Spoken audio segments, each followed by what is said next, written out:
now we have read the transportation, how it occurs in animals as well as in human beings. So briefly, what idea do we have about the plants? So we water the plants, right? So the water from the roots will be absorbed and will be transported to other parts of the plant like leaves, stems, branches, etc. So plants take the water and mineral nutrients from the soil through the roots and transport it to the leaves. So when we water the plant, roots take up all the water and minerals and then transport it to the leaves. So then food is prepared by the leaves using water, sunlight and carbon dioxide. That is the photosynthetic activity, right? The food will be prepared in the presence of sunlight, carbon dioxide as well as the water. Then food is prepared in the leaves only. Then roots absorb water and nutrients and transport it to the leaves. All the absorption of water occurs by the roots and then it transports to the leaves via the stems and the branches. So how do this water and mineral transport takes place? So there is always roots. The roots have small hair-like structures known as the root hairs. How do these root hairs help in the absorption? So root hairs increase the surface area of the root. If there are root hairs, it increases the surface area. As the surface area increases, absorption also increases. So root hairs increase the surface area of the root for absorption of the water and minerals from the soil. All the absorption of water occurs from the roots with the help of root hairs, which increase the surface area of absorption, and then the roots transfer the minerals and water from the soil. So one thing is clear that there is a vertical transport of water and minerals, that is from the down to the up. So this vertical transfer of water is like a pipe-like system. When you are switching on a motor at your home, the water from the ground pulls up via a pipe, right? So same way when you are watering the plants in the roots, the water from the roots is being pulled up and goes up. That is the vertical direction. That is only in the upward direction the water goes. So how does that water go actually? So how does the water go actually up? It goes up in a vertical direction and the water is pulled up, only up. Water doesn't go back down. So this is with the help of pipe-like structures or known as vessels, which is known as the vascular tissue or the conductive tissue.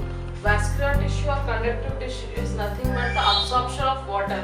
It occurs by a specialized tissue called xylem. Xylem is nothing but a specialized tissue. So pipe-like vessels to transport water and nutrients from the soil.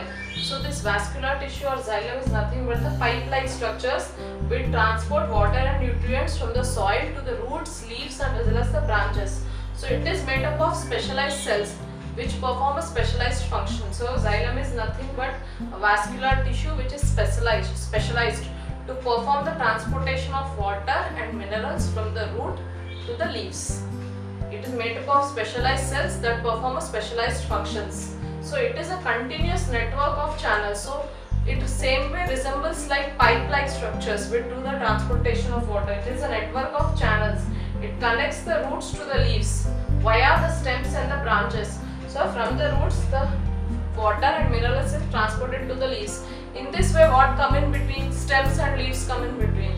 So water is transported from the roots to the leaves via stems and branches and transports water this way to the entire plant. So this is the way by which water is received by the entire plant, that is with the help of xylem, of specialized tissue also known as a vascular tissue or conductive tissue. Then next there is also something called phloem. Xylem helps in transportation of water.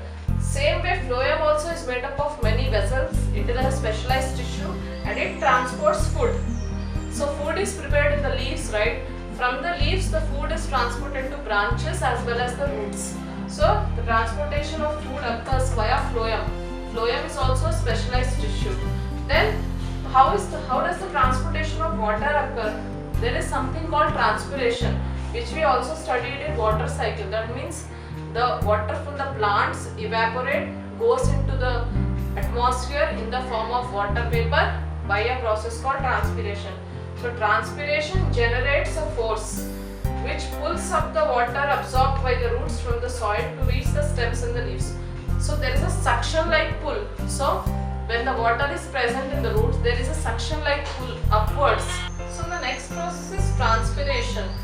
The water from the leaves there is lot of water absorbed by the leaves, right? Some amount will be absorbed by the plant, and the excess amount of water goes into the atmosphere in the form of water vapor.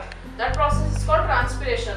So transpiration generates a force, a suction like pull, which pulls up the water absorbed by the roots from the soil to reach the stems and the leaves. So evaporation of water creates a suction like pull. So transpiration is nothing but the evaporation of water. Every plant has some amount of water, but the excess amount of water is lost into the atmosphere in the form of water vapor by a process called transpiration.